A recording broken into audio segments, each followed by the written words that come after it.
ఈ వీడియోలో మనం రెండు టాపిక్లు మాట్లాడుకోబోతున్నాం. One is about dog lovers and the second one is about judgement of Supreme Court on street dogs. మనుష్యుల వెన్నుపోటు కంటే కూడా కుక్క కాటు చాలా క్షీణం. ఎందుకు ఈ మాట అంటున్నానంటే, కుక్క కరిచినా ఆ నొప్పి తట్టుకోవచ్చు, దానికి మెడిసిన్ ఉంది, మందు ఉంది. కానీ మనుషులు చేసే వెన్నుపోటుకి, వాళ్ళు చేసే మోసాలకి అది తట్టుకోలేము, ఆ నొప్పి తట్టుకోలేము.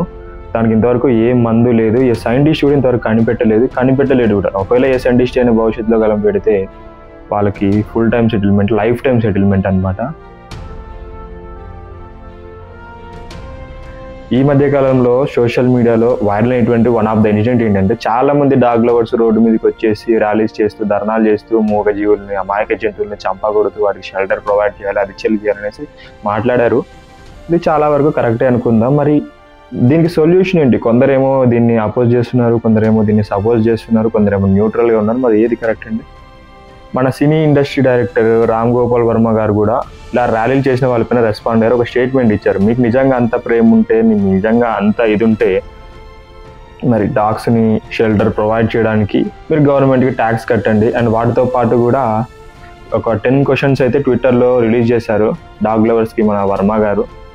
మరి వర్మ గారు రిలీజ్ చేసిన స్టేట్మెంట్ ఎంతవరకు కరెక్ట్ అని మాట్లాడుకుంటే,